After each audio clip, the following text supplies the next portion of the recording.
Welcome to episode 2 of my Building a Summer Uniform series, where I'm taking you guys through the process of building my uniform for the upcoming season from the conception all the way through to the final garment. In the last episode, I introduced the concept and talked about the actual pros and cons of making a uniform in the first place. So if you haven't seen that, make sure to go check it out on my channel. In this follow-up episode, we're going to lay the foundation of said collection by researching the forecasted trends for summer 2026, building a mood board, coming up with an overarching theme, and finally sketching out some rough designs for the pieces. So without further ado, let's get started with that trend forecast.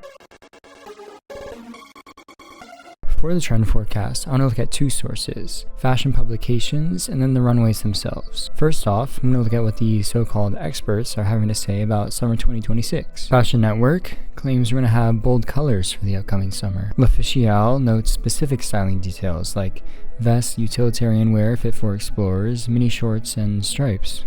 Faces Mag points out boho looks and more micro shorts, but also oversized Bermudas. They also note stripes as a trend, but specifically on trousers, as well as loose layering and chunky knits and knit polos. Vogue brings attention to bold textures, expanding on the bold color idea, but in a tactile form. They also point out dressing for utility and a couple more specific trendy looks, but the one that stuck out to me the most was literary chic, probably because it's building off of the performative reading trend that we've been seeing in recent times. Mary Claire, a UK production, spots grey as the emerging neutral, as well as low-rise skirts, bold textures once again, and sportier looks. It makes sense that we'll see sporty looks re-emerge as we just had the Super Bowl, the Winter Olympics are ongoing, and the World Cup is going to be a highlight of the summer for most. If I were you, I'd invest early in red. One thing I noticed looking at some of these publications is that for every trend they spotted, there was links below to places where you could buy the items, which I'm sure they get commissions off of.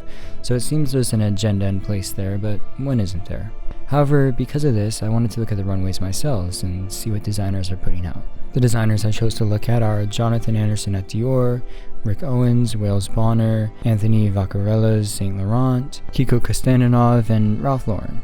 I chose these designers because first and foremost I respect all of their work, but I also wanted to get a diverse range of mainstream luxury fashion like that at Dior and YSL, as well as some avant-garde designs like those presented by Rick and Kiko. I threw Ralph Lauren in there because the brand's just been seeing a lot of success, and I don't think that's going to slow down with the Olympics happening and then America's 250th birthday coming up this 4th of July. When looking at Jonathan Anderson's menswear presentation, I noticed the use of vests, mini shorts, oversized cargos, layered tailoring, denim, pop colors of blue, green, and pink, as well as scarves and other dangling elements. For Rick Owens' Spring-Summer 2026 Temple collection, he showed oversized pants that fold in on themselves, low neck cuts, and lots of skin revealing in general, as well as long jackets, dangling elements, and side slit shorts. Grace Wales Bonner's collection was more refined, presenting above-the-knee shorts, primary color uses of blues and browns, some sheer looks, lots of patterns, tailoring, and styling casual elements with dressier ones. Kiko, known for his wilder designs, was no different this season, with clothes including v-necks, crazy patterns and pop colors,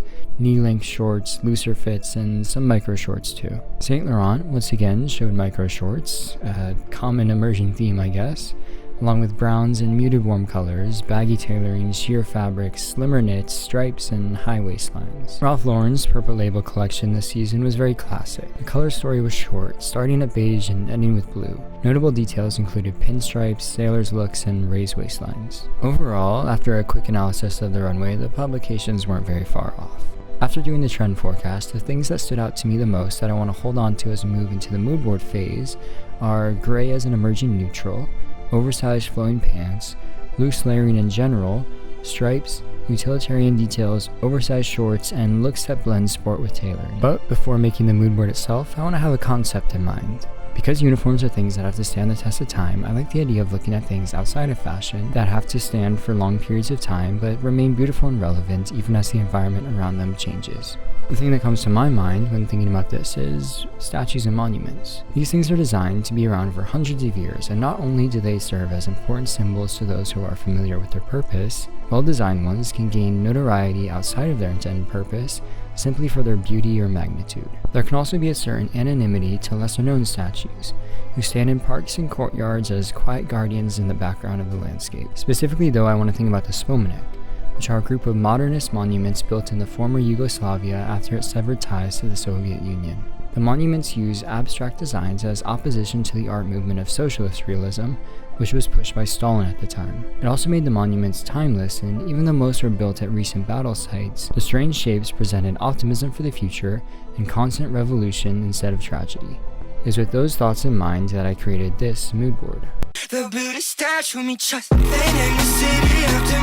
As you can see, I mostly pulled images of Spomenik and other statues I like the vibe of, and added trees as well, since they're like evolving entities that also stand the test of time, often in the background. I also have this frame of Boris in front of his bell from the movie Andrei Rublev, which is one of my favorite sequences in all of cinema since it shows the struggle of an artist creating under immense pressure, and the end result is sort of a monument in its own right. I also found some headstones, which are simpler monuments, but more likely for any of us to be remembered by at some point after our lives. I like the evolution of textures that can be found in statues, with new ones being smooth and sleek, while older ones become rougher or discolored as they succumb to decay.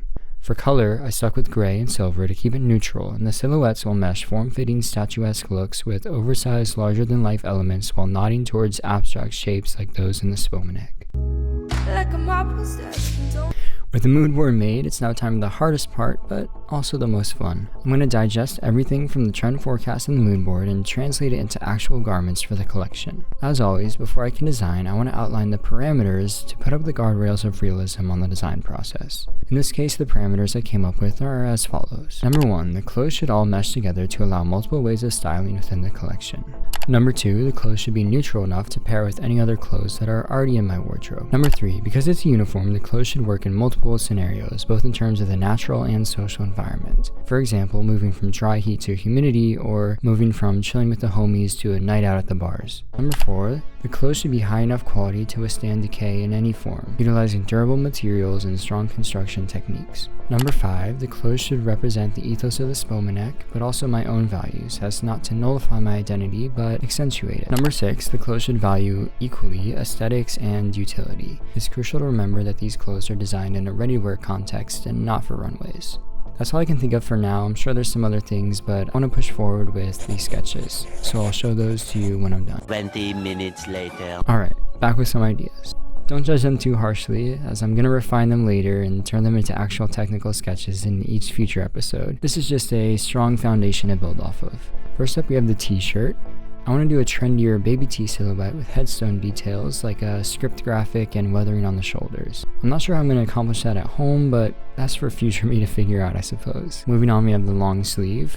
I want to keep this form-fitting to pay homage to all the nude statues by the master sculptors who spent years trying to carve accurate human bodies from stone. The construction itself, though, is very futuristic and technical, which is a fun juxtaposition and symbolic of the modernist Spomenik. The skin reveals are inspired by Rick Owens and make a long sleeve realistic to actually don in the summertime. Moving down to the pants, I wanted to do the stripes trend, but in a constructive way to make the pants more structural. So in this case, the stripes are going to be inverted French seams that run the length of the pants. An oversized silhouette makes them comfortable for everyday movements and creates an imposing form.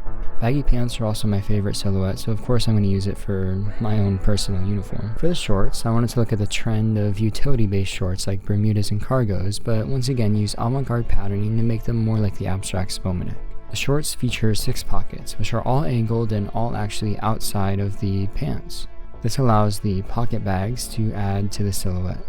The oversized bottoms should pair well with the smaller tops to create silhouettes that rise out of the ground, sort of like statues or monuments. Now we go back up to the more dressed up shirt. I want to do a slightly oversized button up so that could be worn alone or layered with the other shirts to add a more refined element to the wardrobe. The shapes on the front are inspired by this Spomenik.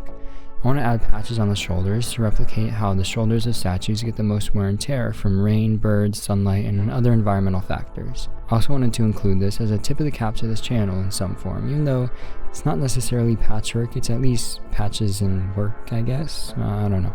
That being said, this is the design I'm least confident in right now, so it'll likely be very different by the end of its episode. It'll be interesting to see how the shirt and all the other pieces for that matter end up comparing to their original sketches. That's where we leave it for this episode. Now that the Spomenik collection is fully idealized, it's time to actually bring it to life. In the next episode, I'm going to be making the pants, taking you guys along for the whole process, including peaks and pitfalls alike. Liam Daniel for Patchwork Television, signing off for now, but returning oh so very soon.